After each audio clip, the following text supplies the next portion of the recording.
So I want to thank Kenan for making it possible for me to come today. And I want to take, is Victor here? I don't know if Victor's still here. But the Global Innovation Summit is how I heard about Franchise for Humanity. And I came last year, I met many of you, and I'm just so honored to be back here. I'm going to share with you, as fast as I can, my story of my journey this past year. And it's a story about creating this global Colab network.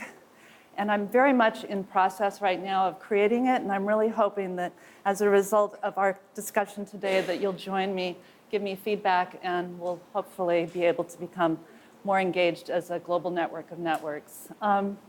So for the past 30 years, I've been working in Washington on building global science and innovation engagements, focused a lot on science diplomacy, and that is bringing scientists into the global diplomacy space and bringing diplomats and helping them understand the role and the value of science and innovation. And that's a challenging, these are two very different cultural communities. This past year, I decided to leave my job.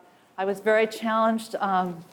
Actually, I was very frustrated in what I had observed over the many years of working to raise money in DC for the causes that I cared about, because I kept seeing organizations working not collaboratively, but in their silos, and very much not really taking time to learn about what others were doing and stepping aside and focusing on collaborative engagement. So this past year, I embarked on a listening and learning tour. And I started out by going to the Woodrow Wilson Center and asking Dave Rajewski, who I had worked with at the White House Science Office, if I could collaborate with him in designing some space in DC where we could start to look at innovations more effectively, a lab design of some sort. Because as you know, there's many think tanks in DC, but only a handful of do tanks. He asked me to write a paper, and I started that process. And Ken has been extremely helpful in supporting me in that. But as I was writing the paper, of course, the goal was not to write a paper and have another paper with recommendations out there, but it was to create something. And so as I was writing, I thought, I really need to test out some of these ideas. So I started going around and just trying to educate myself. I went to the annual AAAS meeting, which I had done for many years. And then I went to the Global Innovation Summit, which was very interesting. And then last year, I came here to Franchise for Humanity and was blown away by what I experienced.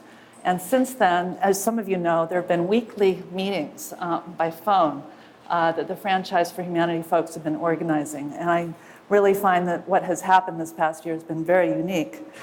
In addition, I went to Toronto. I was invited to a global gathering of labs. And I don't have a lab, but I felt very lucky to be included. And I was very much an outlier in this community, but I realized that while labs have been engaging for probably 10 or 15 years maybe, that this was one of the first time they'd come together globally to share lessons learned. And so there were a lot of labs from all over the world. So you can see this is a slide of at one of the events where they mapped out a lot of the different labs, many of them from Europe, Australia, a few from the United States. But you can see that there's a lot of really fabulous innovation efforts, as you know, going on globally. And there's a real effort to try to come together and learn. So this past period, I decided, what could I do in Washington that would take advantage of my own background as I stepped out of my NGO job of 14 years and figure out how I could plug in with my passion and my networking into all of these other amazing efforts that are ongoing. So I credit this slide to the, again, Victor's organization last year.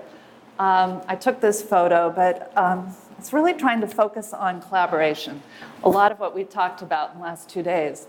So collaboration is incredibly challenging. It seems so simple, but in fact, you know, we've got so much information, in my opinion. We have so much data, analysis, reports, so many experts, all critically important to solving problems. We've got problems, of course, everywhere, challenges big, small. But in my mind, the biggest challenges are convening in the right kind of space, convening people that are collaboration-oriented, that can maybe even check their egos a little bit at the door, that can come together as we are here in a creative process and in a place that's really truly trust-engaging and trust-building. So I've been looking at these ingredients and trying to figure out what can I do in this space. So I thought about living room salons, and I've talked to a lot of you about this, and I'm testing these out. This is my living room, one of the salons that we've had. But I realized today when I was thinking about this that one of the reasons I'm so passionate about this is because when I was 22 at the University of Washington, I was very lucky to be involved in something where we were educating all the Seattle citizens that we could get to focus on the Soviet Union. This is 1982. And this is a year after we had a huge citizen-wide movement in Seattle focused on preventing nuclear war. This is, again, 1982. And we had 60,000 people come together at the Kingdom in Seattle to talk about and learn about nuclear war. And the next year, we focused again on the Soviet Union. And one of the things we did is we had 500 living room discussions in one night that we organized. And I thought, as I was putting this together, if we can organize 500 living room discussions in Seattle, we can certainly have salons periodically on some of the big issues that we have. And what makes this unique? Well, I think some of the things that I like to sort of try to do when I'm putting together a salon is keep the numbers really small. So 8 to 12, 13 people, small living room, feed them wine if they drink, but whatever, food and drink. Or breakfast, as we had here. Very carefully select the people so that you pull people in that have diverse perspectives, male, female, different backgrounds, young, old. End users are extremely important. So some of the topic areas that we focused on are engaging the next generation. And we spent a lot of time today particularly focusing on that. And that has become one of my big passions. So we had 6 salons on where we brought teens and adults together. And I'll talk about one of the projects that we've incubated out of these salons. And that's the goal, ideally, is to incubate out projects. We've also had 2 salons on engaging North Korea. I spent 8 years building US science engagement with North Korea. We've had salons on mental health. How can we bring these folks out of silos in Arlington County to focus on youth and mental health? Get the schools, the Department of Health and Human Services, the National Alliance on Mental Illness, the parents, focusing on programs that already exist that we can just put in the schools, but we need to bring these folks together. Dyslexia. I mean, I've picked the issues that I care about, but of course, salons can be on any topic. They don't have to be in living rooms. But the idea is to bring people together for trust building, for fun, for sharing our passions, and making things happen, action. So we have focused, I want to just quickly mention two outcomes. One is Teen Stream Video Competition. We've had 6 of these salons. We've created a video website, which you've got the address. I hope you can go to it. But a 13-year-old created it. We had a summer camp where we created a promotional video. We had about 50 YouTube videos submitted to our competition from Australia, Canada, Denmark, Sri Lanka, United States, in 3 categories: personal, community, global. The goal is to get teens across the planet, ages 12 to 18, to articulate their dreams through YouTube videos. And then we're going to bring them to Washington, and we're starting a Kickstarter campaign that's on our website to bring them to Washington, where we want to not only get them out, but network them with the existing organizations that empower youth to help them realize their dreams. So our goal is to scale this up and help teens across the planet be able to realize their dreams by connecting with existing organizations that already exist that are desperate to empower youth. So the second project is one that focuses on 18 to 33-year-olds. It's an effort to bring Millennials and Boomers together. We're working with the Woodrow Wilson Center.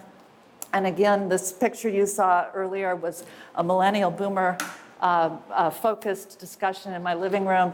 We're test piloting this on a number of concepts. So this is one where I think there's a lot of opportunity to empower millennials, but boomers as well, in a two-way wisdom flow. And I'd love to talk about this more if I have more time. And then the next slide is really just looking at how does this relate back to where we are today? Because Franchise for Humanity is an unbelievable network of networks that, as Mei-Lin said, this is the time for us to act. And so I got so many things out of everybody yesterday and today, and I won't go through it, but I highlighted some of them here. And I feel like we've got the technology, we have the solution. I feel that we lack the leadership, the guts. It's hard to step out of the fear, the community support, the buy-in. We've talked about all of this, the love, the compassion, the dreams. So we are creating the Global Colab Network, and I invite all of you to join us. This is a global decentralized effort that's, if it's successful in 5 years, it will be because the people that join it are successful. So the whole point of this is to empower the network. So I'm hoping that through encouraging all of you to take your challenges and your problem sets, have living room discussions, just bring in, curate people. Don't wait for any government agencies or universities. If you have concerns, pull the people together. Use your living rooms. It doesn't cost anything. We are getting people to help pay for various salons, so you can get lots of folks to co-fund. And we'll be putting together a website, and I'd love to chat with any of you that are interested. And again, I want to thank Mei-Lin and the great founders of this organization, and Kenan, who's been my soulmate this last year. Thanks.